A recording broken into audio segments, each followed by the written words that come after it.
Touchdown,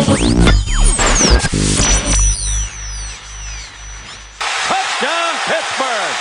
Touchdown, Washington!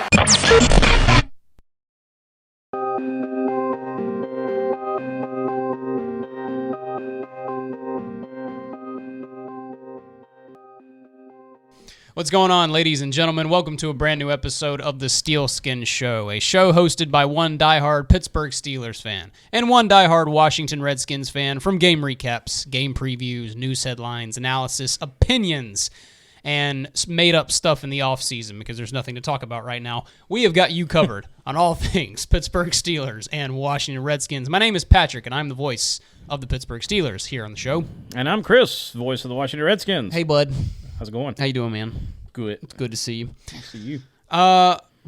Well, Chris, proud to announce that we are starting a series today here on the Steelskin Show, everybody. We talked about it a little bit on our last episode. We are doing what we are calling Roster Evaluations.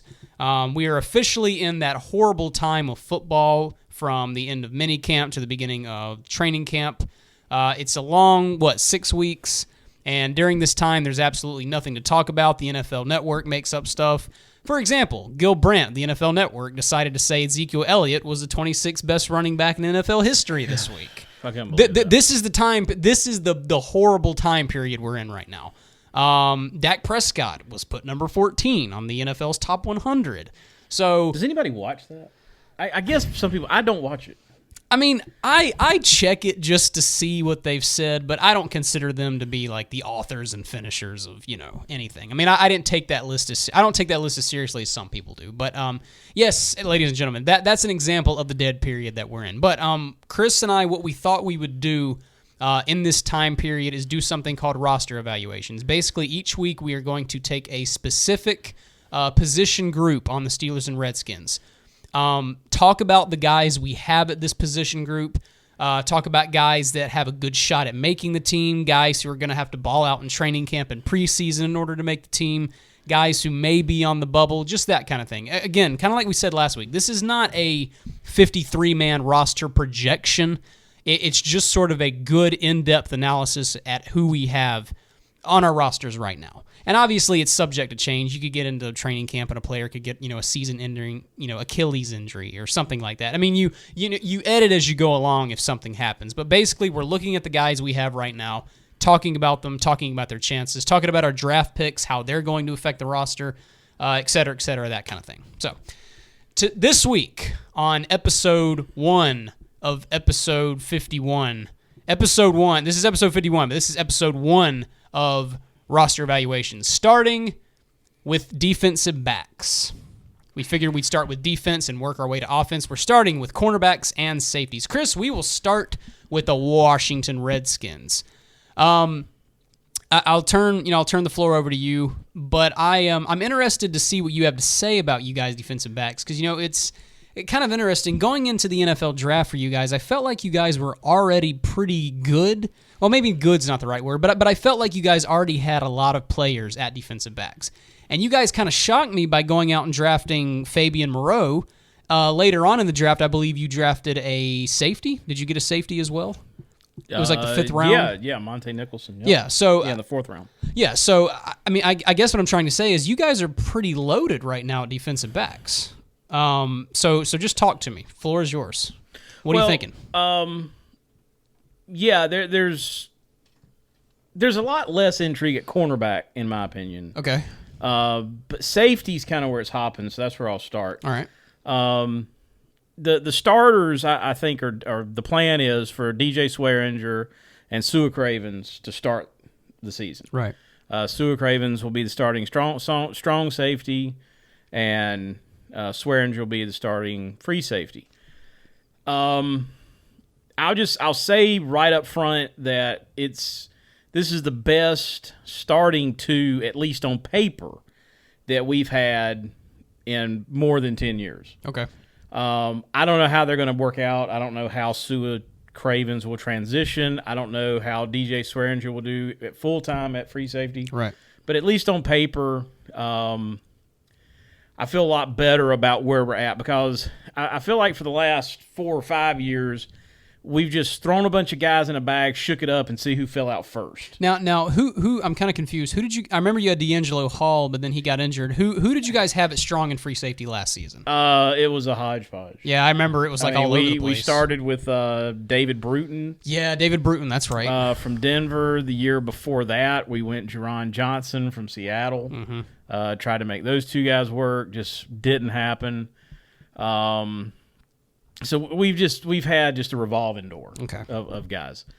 Last year we transitioned Will Blackman back to safety, and that's kind of where I want to start, because the real interesting part of the safety position is after the first two, how do you structure your depth behind that? At free safety, you have D'Angelo Hall with a caveat. Right now, he has not been cleared to practice. Okay. My gut tells me that he's probably going to start on the PUP list.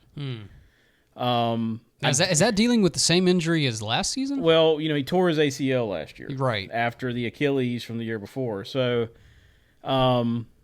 he's coming along. He's progressing well, but be realistic, dude. His days have got to be numbered. Well, yes. Yeah, I mean, I certainly would think so. This is going to make it. I love D'Angelo Hall, and for anybody that's listened to this show or anybody that's known me, I was not in favor when they made the deal to get D'Angelo Hall, but that guy has done nothing but ball out for us. Yeah, I think he's been solid. Just gotten more mature and more mature and more mature, and I think the Redskins feel strongly about having him in the building as a leader. So the interesting part right now is this. For the guys competing for spots right now are D'Angelo Hall, Will Blackman, and Monte Nicholson. That's at free safety.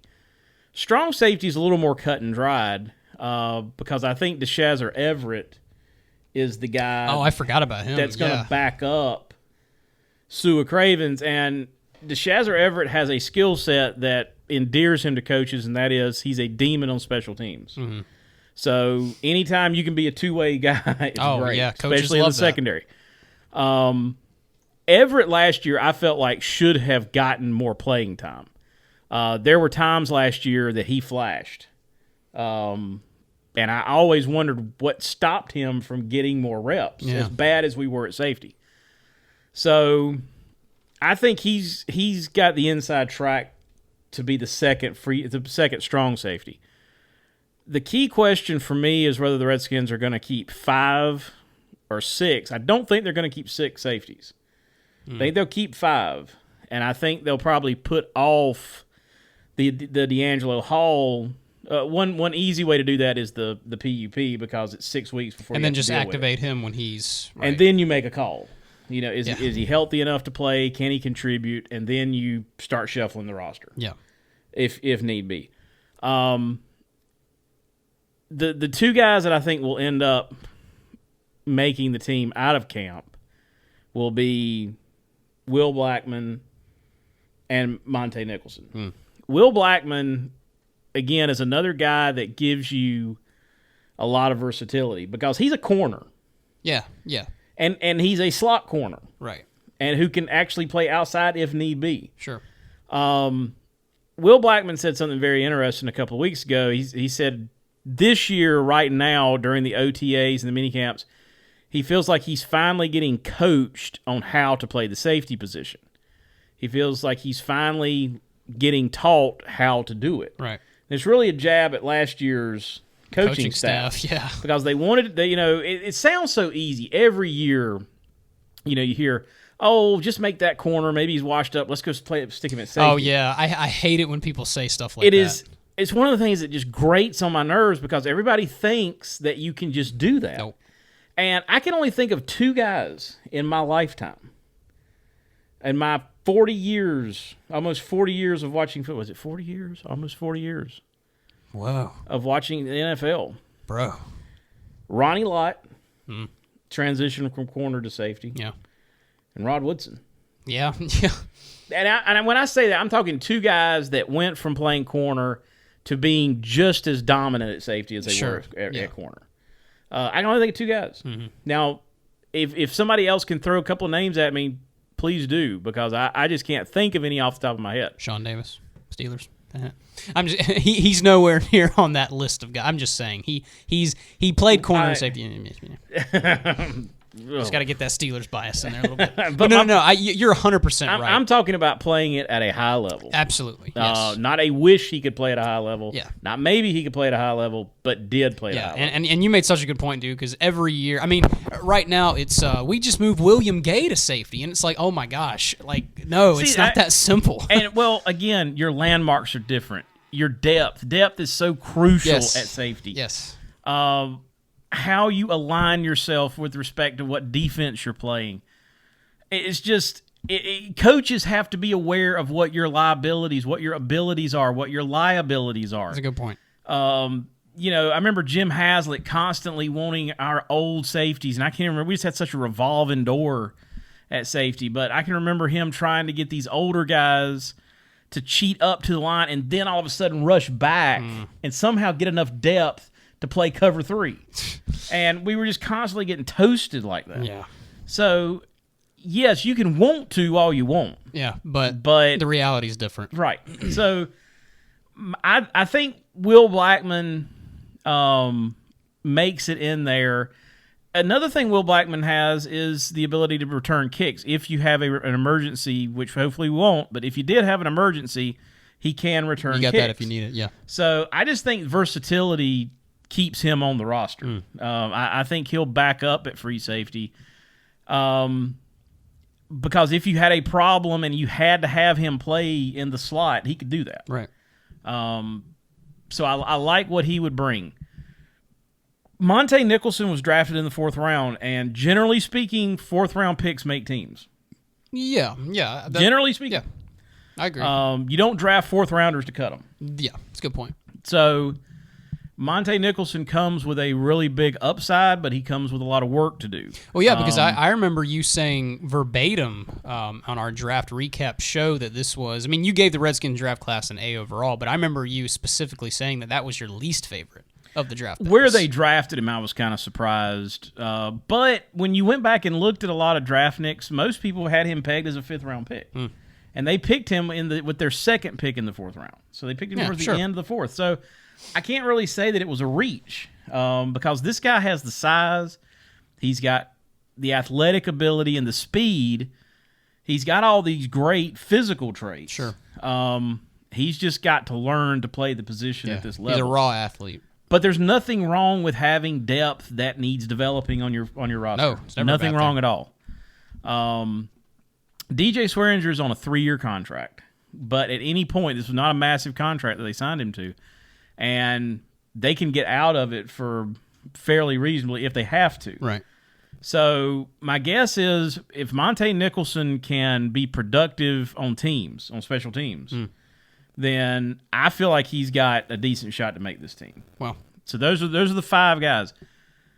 I want D'Angelo Hall in the room. I want him in that DB room. They missed him last year. Yeah. I feel like I'm just not sure there's room. Yeah. I'm just not sure. A lot will depend, but my initial feeling is put him on the PUP and just stave off that decision as long as you can. Well, wouldn't you also say a good reason to want D'Angelo Hall back on the team, even if it's not playing and just more of a leadership locker room role, is you guys are kind of young and inexperienced right now in your secondary, and you get that steady veteran presence there in Hall. We're a mix. We've got Josh Norman's a veteran. Sure. We've got Bashad Breeland. He's been around. I'm just saying, you got a couple of guys. We do have there. some young guys that would definitely benefit by him. Yeah, absolutely. And I think he's a common influence. Last year, one of the things that came out at different times is that Perry Fewell, who is an NFL coach that's been around for a long time, did not have good control of that room. He did not do a good job. He didn't do a good job communicating to the guys, and there were times where that room was almost out of control. Yeah. And I don't think you can blame just Perry Fewell for that. Some of the players have to bear responsibility for it. I think the defensive coordinator has to bear some responsibility to it. So I don't want to throw everything at Perry. I don't want to throw all of that on Perry Fewell. But I'm hoping that Torian Gray, our new defensive backs coach, can run the room better, can communicate better than Fuel did. And it certainly wouldn't hurt to have D Hall in there, acting as mentor and just kind of a guy to keep guys focused. And I think I'm not sure what he's got left as far as now he did take a pay cut from almost $5 million down to about $2.3 million. So it would not shock me to see them have to part ways there. Yeah. I mean, it's going to be sooner rather than later. I think we all see the writing on the wall. I think at best this is probably his last year playing for the Skins. Probably this is his last year, but I think he would like to go out on his own terms. Yeah, absolutely. So again, we'll have to see about that one. I mean, I guess if he was able to turn the corner and contribute during camp, I guess the target for him would maybe be Will Blackman. But I would just hate to give Blackman's versatility up. Yeah. I really would. As much as I love D Hall. Yeah. And that's a tough. Safety's going to be a tough. Safety's going to be a tough call. Okay. Cornerback. I'll just go ahead and say it. I think the Skins are going to carry 6. That's generally what they've done in the past. 6 corners. I think they're going to have 6 corners. They did last year. So 6 corners, 5 safeties. Yes, I think 5 safeties, 6 corners. 11 DBs. Wow. Okay. Yes, and as we progress through this, I'll tell you why I think that. Because that typically it's 10. Well, let me say it like this. Let me say it like this. The starters obviously are going to be Breland and Norman. Right. Or for those of you, Norman and Breland. But anyway, just keeping it real. You got those guys out there. So I feel like those two are going to be the right off the bat starters.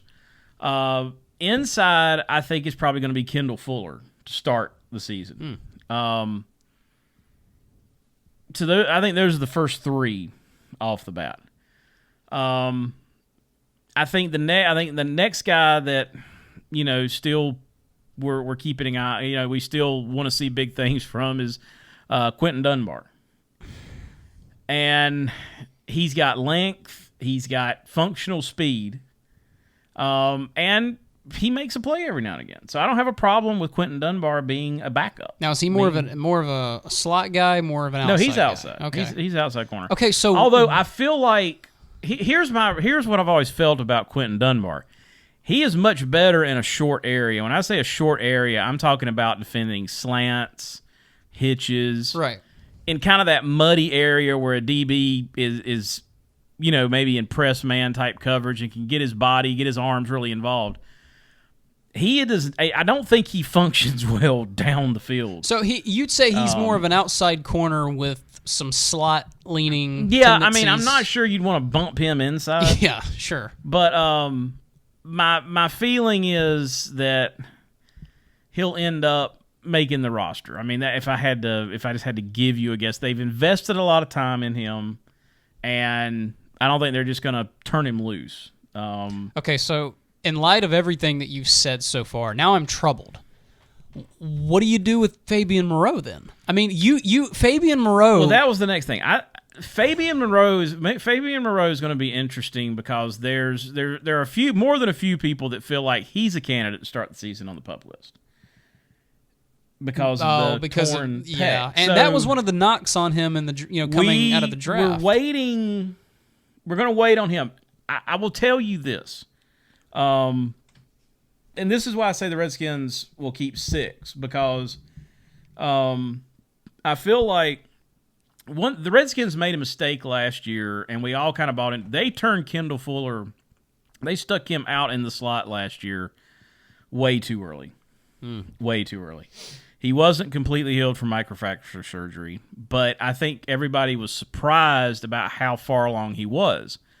And so he has to come in. He's just off rehab, getting his legs under him, and he's learning a different type of position too because he had been an outside corner at Virginia Tech. So he took a beating last year. Yeah. Now, do I think he's ready to make the next step and be a dominant, slot guy, nickel corner? I don't know. Now, his defensive coach, his defensive backfield coach, Torian Gray, says that he's seen the biggest improvement of anybody out there from last year to this year. Kendall Fuller is a completely different player. So I think pencil him in for right now in the slot. Moreau, even if my point, and I said all that to say this, the Redskins don't have to rush Fabian Moreau to do anything. They don't. Okay, no, I totally see what you're saying, but let's look beyond this season. Well, that's... You've got Josh Norman, who you expect Josh Norman to be here for a long time. Rashad Breeland, he is viewed as a great corner. No, Rashad Breeland, this is the thing. Rashad Breeland is this is his last contract year. Oh, so you think this is why we drafted Moreau then? I think they drafted Moreau. I think it was too good to pass up. Okay. Because Rashad Breeland, just to be honest with you, I love the guy, but he's at a crossroads because we've seen him play really well, but last year we saw him get inside his own head and struggle last year. Yeah, it was interesting to watch Rashad Breeland last year, man, because I remember having Manny Benton and a couple other guys on the show last year preseason, and they were just saying how the Redskins backfield looks like one of the best in the NFL. Breeland and Norman going to be unstoppable, and then Breeland just something happened. I mean, something really happened with this guy. Right, well, he psyched himself out. Yeah. Last year, he bought into the number 1, number 2 corner argument because when they signed Josh Norman, he was a little bit offended. Yeah. He viewed himself as the number 1 corner. They didn't need to go out and get somebody else. But when they did, the only thing I can describe is he tried to do way too much. Yeah. And now, there were glimpses last year when he was comfortable. Oh, sure. He was great. Sure. So Rashad, to me, is at a crossroads, and he's got to show, if the Redskins are going to show him some money and they're going to keep him around, he's got to have a very consistent year. Now, I want to throw this out there, though, because there's a couple of different scenarios. If Kendall Fuller struggles, it would not shock. Now, well, a couple of things have got to happen. If Kendall Fuller struggles and Fabian Moreau is healthy and competes in training camp and seems like he can contribute, it would not shock me if Kendall Fuller struggles in the slot. It wouldn't shock me to see the Redskins bump Rashad Breeland inside because he can play the slot and play it very well. And then put Moreau outside. And let Moreau play outside. That's interesting. Now, you're going to lose something on the outside because you got a rookie starting out there. You are going to be at a little bit of a deficit to begin with. Sure, but Moreau was definitely touted as first-round talent. But the bottom line is this. I think coming out of training camp, you're probably going to see him keep 5. I doubt they're going to keep – they may keep 6, but they may keep they may keep 6. But if Moreau starts on the PUP as soon as he's back, they'll drop that guy and add him, and he would make up the 6. But either way, I'm saying the Redskins will have 6 corners. 6 corners, okay. Now, the wild card here is Joshua Holsey from Auburn. Hello. And this guy was born to play the nickel slot, born to play the slot. Oh, was he you guys' 7th round pick? Yes. Okay. I love his tenaciousness. Kid's got a great story. He's physical. He's relentless in his style of play.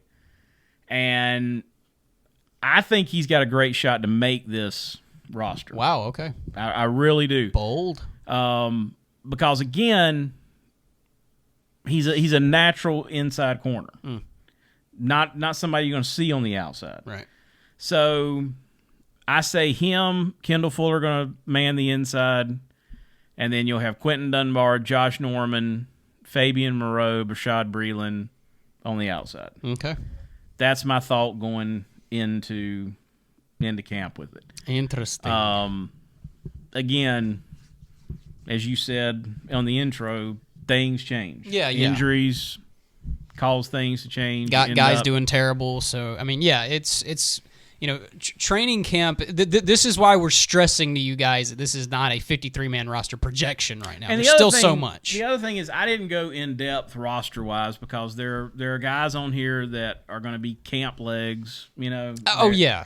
I mean, and I'm just not going to, break down the entire position group. you've got. There's a couple of interesting things we'll talk about once we start next week when we talk about the linebackers. Right. But again, my feeling is they'll have 11 DBs, 5 safeties, 6 corners. Okay. Patrick? Sir. What's your deal? Okay, so the defensive back, we're pretty loaded at defensive backs going into the 2017 training camp in the season. Well, I'll take that back. It's less interesting at safety than corner. At corner, we have 7 guys who realistically have a shot to make this team. Safety position, there's and I'm not trying to short you guys tonight, but there's nothing to talk about with the safety position at all. The first, you feel like you're set. There's going to be 4 safeties. There's going to be, I think it's undeniable. Going into the season, I think it's undeniable you're going to have 6 corners, 4 safeties. The reason why there is no discussion about safeties, guys, is for one, we didn't draft one. Number 2, we don't have any more. You look at the depth chart, there are no more. You've got Rob Golden, Mike Mitchell, Sean Davis, and Jordan Dangerfield. Those are your guys. And again, I'm not trying to short you and give you bad analysis. There's just not much to say there after that. I guess the only thing I could say about that is, Chris, you remember me saying it, and I think I speak for a lot of Steelers fans, was very shocked that we didn't draft a safety at all. I thought for sure, even if it wasn't in the first or second round, I thought for sure in the later rounds we'd go for a safety, but we didn't. So apparently the Steelers are just fine with Mike Mitchell. Apparently the Steelers, and look, I'm fine with Mike Mitchell. Do I think his days are kind of numbered? Probably. Chris, I did not realize this. Just take a gander at how much money Mike Mitchell is making this season. He's making $8 million. Whoa. Yeah. Guess how much money Mike Mitchell is supposed to make next season? $8 million. So, I think obviously Mitchell's job is safe this season, but it's going to be interesting to see what happens next season, because are the Steelers going to give Mike Mitchell $8 million next season? Now, a lot of people are going to say, well, Patrick, that's on his contract, so they don't have a choice. You always have ways of getting out of a contract. I just think next season, not this offseason, but next offseason is going to be fun to watch how the Steelers handle Mike Mitchell. If he goes out and balls out this season, has a bunch of interceptions, makes a bunch of tackles, I think the Steelers will be more than happy to pay him $8 million next season. But I kind of forgot about that, because Mike Mitchell's contract got restructured last offseason to save cap space. And while that was all well and good, that means that more money now has to be given to him this offseason and next season as well. So he's fine this offseason. I just think it's going to be fun to watch him next offseason. But anyway, with the safeties, really just there's just really not much to talk about. You got Dangerfield, you got Sean Davis, you got Mike Mitchell, and you got Robert Golden. The 2 starting safeties, at strong safety, you've got Sean Davis, and at free safety, you got Mike Mitchell. There you go. Where the interesting discussion starts is the cornerback position. Chris, we have a total of 7 guys who have a realistic shot of making this team, and I do not think that all 7 are going to make the roster. I think realistically the Steelers will keep 6 corners. We'll start with Artie Burns. There's really just no discussion to have here about Artie Burns. He first round draft pick last year, eventually won out the starting job. If you remember correctly, William Gay was starting on one end, Ross Cockrell on the other. Gay eventually got put to the slot, and in comes Artie Burns to start on the outside. I mean, he was our first-round draft pick last year. Going into his second year, there's nobody competing for his job right now. He is going to start on that far side. He's fine. He's a lock. Ross Cockrell. Let's go ahead and get this discussion. He's one of your favorite dudes. Okay.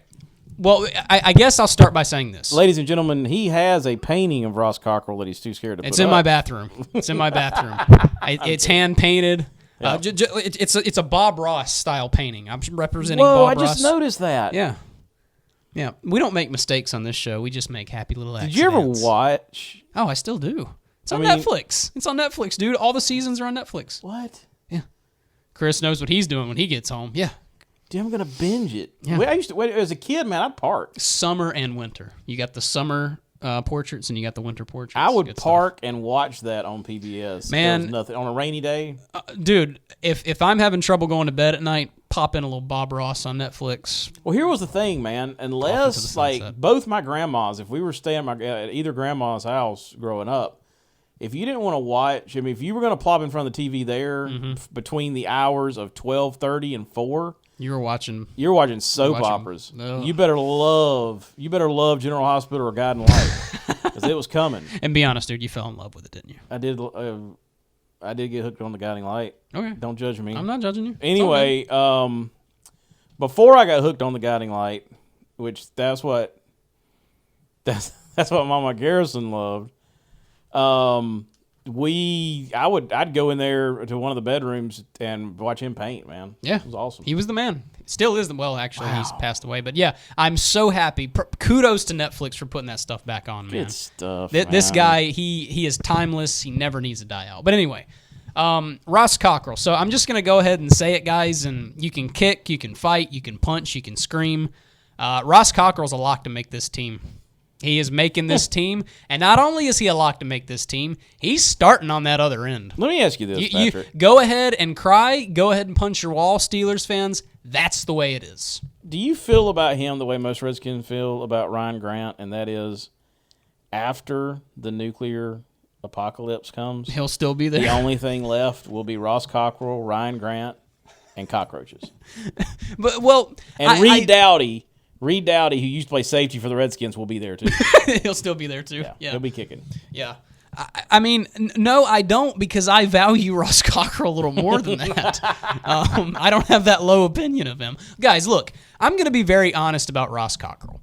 And I have said it. I feel like I have been beating the table about this we actually had a guy during the regular season shows last year who tweeted at us and said, "You make Ross Cockrell sound like Richard Sherman." No. Ross Cockrell is not Richard Sherman. No, he is not Patrick Peterson. He's not Josh Norman, okay? He's not, and I never said that he was.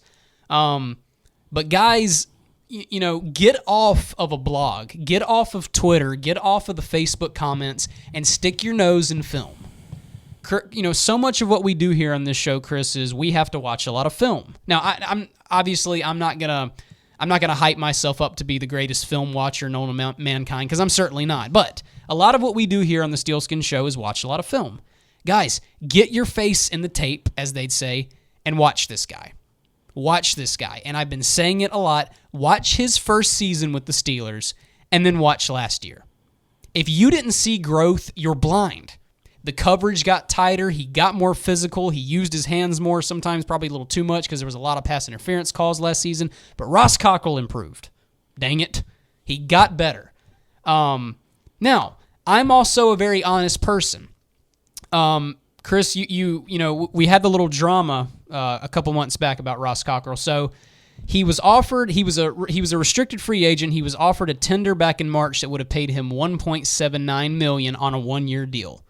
Now, if a team was to negotiate with the Steelers and offer Cockrell more money, the Steelers would have had to match that offer, or Ross Cockrell walks. And if Ross Cockrell did walk, the Steelers would have gotten a compensatory 4th-round draft pick. But guess what, folks? Cockrell, 1 month later, eventually signed that tender, and here he is. Now, apparently the report was, and this is where the Cockrell haters will go crazy, apparently nobody negotiated with him. Like apparently no other team offered him a deal, so that's why he had to come back with the Steelers. So a lot of Ross Cockrell haters took that and said, "See, he is terrible." But anyway, Cockrell is playing on a 1-year deal, Chris, that is paying him $1.79 million. That's not a lot of money. It's very low. It's extremely low. So while I do like Ross Cockrell and while I think there has been steady growth, I am honest enough to admit that he is playing on a show-me deal this year. I said it. There you go. If he doesn't ball out this season, if he doesn't do amazing things this season and keep growing, he's probably done. Okay? I am honest enough to admit that. But all I'm trying to tell you guys, is that he is not as bad as you think he is, and whether you like it or not, he will be starting on that other outside, outside edge. So that's 2 of the 7. Yes. Just go ahead and you can cry, but that's the way it is. The next guy is Cameron Sutton, the Steelers' 3rd-round draft pick. Go ahead and say it. He's a lock to make the team. You don't draft a guy and then 3rd round if you don't expect him to make the team. inside or outside? Okay, well, the first place he'll probably go is the slot. Now, Cameron Sutton, and we've got some flexibility with how we can handle the corner position this season, but Cameron Sutton played both positions in college. He played outside and he played inside. He's an incredibly smart player. He really, really is. I'm thoroughly impressed with him. I've just come to love this pick the more I've studied him. But I think the first landing place for him is going to be the slot. Now, could he get some snaps on the outside? I think it's possible. For that to happen, Ross Cockrell would have to be doing terrible. Or if Artie Burns had some sort of terrible injury or Cockrell had some sort of injury, I think Sutton, you plug him there at the outside.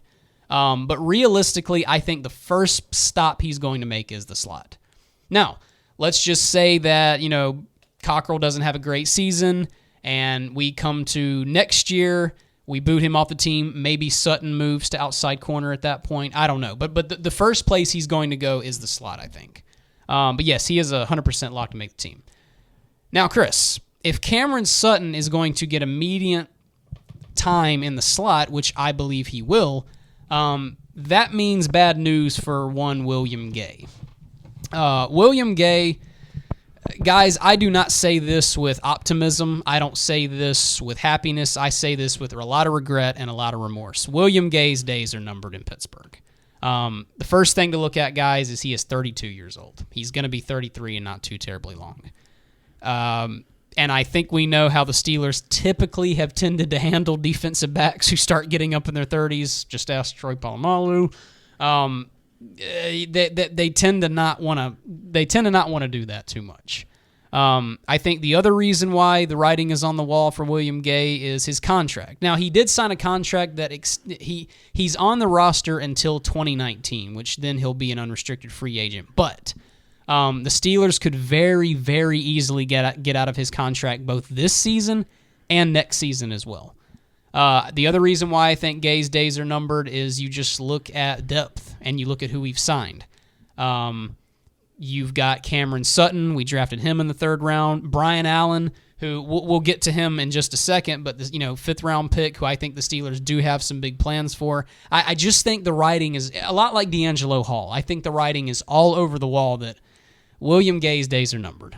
I just don't think he has much longer. Now, here's what I am going to go ahead and say. There are a lot of Steeler fans who feel like that he is not a lock to make this team this offseason and that he's going to have to ball out in training camp. I think that's ridiculous.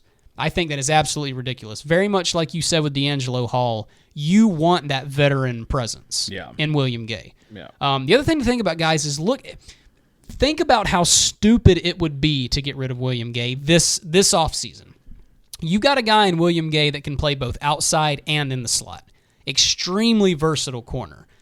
But look at how young you are. You've got Artie Burns going into his 2nd year. You've got Ross Cockrell, who still is a very young player. Cameron Sutton is a rookie. You've got Sinquez Golson, who hasn't even seen the field yet. And you've got a rookie in Brian Allen. Why would you get rid of William Gay? Right. You cannot afford to get rid of William Gay right now. Do I think sooner rather than later the Steelers are probably going to part ways with him? Yes. But it makes zero sense to get rid of him right now. So I think William Gay, go ahead and lock him in at spot number 4. He's going to make this team. We'll have to see what happens next offseason. He's not making a lot of money even next year on his contract as well. So maybe the Steelers want to spend one more year with him next year. I think it's probably unlikely. But yeah, William Gay is 100% locked to make this team this season, I believe. The next guy is Sinquez Golson. I will just go ahead and tell you right off the bat, this guy is not a lock. And frankly, I don't think his chances are very good at all, Chris. You're looking at a guy who, and even though it's not his fault, you're looking at a guy who has not seen any field. Going into his 3rd year, he hasn't even made it to a preseason game. Yeah, and one of the things about the NFL is there's a point where even though it doesn't matter about the games played, if you're a 3rd-year player, they need you to play like a 3rd-year player. Yeah. They don't need you to play like a rookie. Nope. And I feel like, we've seen that over and over, especially at quarterback. You get a guy and he's 4 or 5 years into his career and a team will say, hey, we'll take a chance on him. But pretty quick he gets the hook because you're playing like a rookie, dude. Yeah. And you're a 4th or 5th year player, and you just kind of feel like he's in that shape right now. They need him to be a third-year player when, in effect, he's rookie. And again, it would be one thing if he got injured in a preseason game. Folks, he hasn't even made it to a preseason game. Like, he hasn't. He's barely even made it to training camp. Well, he's your junior. He's our junior Gillette, yes. And you said something there about, you need a guy at this point to play like a third-year player. Chris, it's always been interesting to me to listen closely to the words of a general manager. Because when general managers actually start talking about players, your ears should probably perk up a little bit. That means business. Kevin Colbert was asked directly about Senquez Golson this offseason, and Chris, he didn't stutter. He said, quote, "We don't view him as a extra draft pick anymore." Right. He also went on to say that due to his Liz Frank injury last season, they're going to have to evaluate if he's gone from being a 4.2 guy to a 4.3 guy in terms of his speed. To me, those are pretty damning words, in my opinion. So, here, folks, here's the only way I see Senquez Golson making this football team. He has the absolute camp of his life, and he has 2 or 3 interceptions in preseason. Apart from that, I just think his chances are so below 50% that it's not even funny. So he's got to flash. He's got to do more than flash. He has got to absolutely turn every head. He's got to turn every head until every neck breaks on that coaching staff. And in terms of where he would play if he did make the team, he's a slot guy. There's no way you're putting Senquez Golson on the outside. He is a slot guy. But you look at William Gay already being there. You look at Cameron Sutton, probably going to make an immediate impact in the slot. It's so hard for me to see him making this team. The next guy on the list is an interesting one. Cody Sensabaugh. Steelers signed him during free agency. Kind of one of those little... Cowboys? No. Well, okay, here's the first thing I'll ask you about Cody Sensabaugh. Where did he play his college football, Chris? Clemson. He played Clemson University. Yeah, Cody Sensabaugh played Clemson. He sure did play Clemson University. Dallas had a Sensabaugh, though. His brother. It was his brother. Yes. Gotcha. Cody Sensabaugh, he signed a 2-year deal with the team a couple months back. Sensabaugh is a really interesting guy because I think he's the guy on this roster who everybody forgets. On this cornerback core, I think he's the one guy everybody keeps forgetting about. Right. Everybody's so bogged down in, Gay and Cockrell and Golson and Sutton that everybody kind of forgets that we signed Sensabaugh. He is not a lock to make this team. That is something I will go ahead and say right off the bat. But I think his chances, Chris, are well above 50%. Well above 50%. You're looking at a guy who has been in the league since 2012. So he's 28 years old. He's got good, solid experience. He's played some in the slot. He's played some on the outside. Played with the Tennessee Titans. And guess who he played under while he was at the Tennessee Titans? He played under a man named Dick LeBeau. Dick LeBeau used to be the longtime defensive coordinator of the Pittsburgh Steelers. So, and Sensabaugh actually said recently in an interview that he recognizes a lot of what the Steelers do on defense. He said just sitting under LeBeau the little time I had, he said when I actually started studying the playbook when I got here, some terminology may be a little different, but he said I understand this playbook right off the bat. And that was something that was reportedly very attractive to the Steelers when we signed him. Now, here's the thing, though. Let's be realistic about Cody Sensabaugh. While I think his chances to make this team are very, very good, his chances at starting at actual corner, Chris, I think are low. With Sensabaugh, I think you are looking at a guy who is good reserve, good depth, and immediate impact on special teams. Now, again, could he get snaps at corner? Of course he could. It's not unlikely. It's not impossible. But I think with the, who is projected to start at cornerback, I think Sensabaugh is kind of on the lower end of that poll. He's probably going to be more of a reserve guy, more of a depth guy. And like I said, he'll contribute on special teams right away. But again, I do think because of his versatility and because of his experience, spending some time with LeBeau, he's played with 2 other football teams as well after that. I think because of that, it's a good insurance. It's good insurance to have. So while he may not be a lock, I do think his chances of making the team are very good. And the last guy is rookie Brian Allen, the Steelers' 5th-round draft pick, I'm going to kind of repeat a lot of what I said during our draft recap show. Everybody just needs to chill on Brian Allen. I won't lie. You know, the metrics are great on this guy. You know, 6'3", ran a 4.4, and everybody's freaking out about that. But guys, Brian Allen, he is so stinking raw, it's ridiculous. I mean, he is a project right now. If you think there's a lot of people who think that Brian Allen is going to make the team this year, and he might even start right away. You're crazy. You're insane if you actually think that's going to happen. You were looking at a guy who still is very much learning the position. This is a former wide receiver, converted to corner, not overly physical, not a good tackler, so he's still trying to learn that. This guy is a project. Here's what I will say. Do I think Brian Allen makes this football team this year? Realistically, yes, I do. Now, while I guess we cannot definitively say it's a lock, but I do think it's highly possible he can. But even if he makes this team, guys, there is no way he's starting. Zero way. This guy's got a long way to go. He's got a lot of work to do. When we finally have to part ways with William Gay, if something happens with Ross Cockrell, we decide not to sign him back next year, then I think we can start having the Brian Allen discussion. But as of right now, everybody just needs to calm down with this guy. He's got a long way to go before he can be a starter in this league. But I do think his chances are good. So just kind of to recap, I think we're keeping 6 corners and 4 safeties. And I think that's what we've got right now. Obviously, this could be subject to change. We'll have to watch how training camp goes. But Chris, that's what I got. All right. All right. That about wrap it up for you? Wraps it up for me. All right. So this has been our first episode of Roster Evaluations. This was defensive backs. Next week, Chris, we will hit inside and outside linebackers. That should be an interesting discussion. We hope you like this little series we're doing. Comment below on YouTube. Tell us if you like it or not.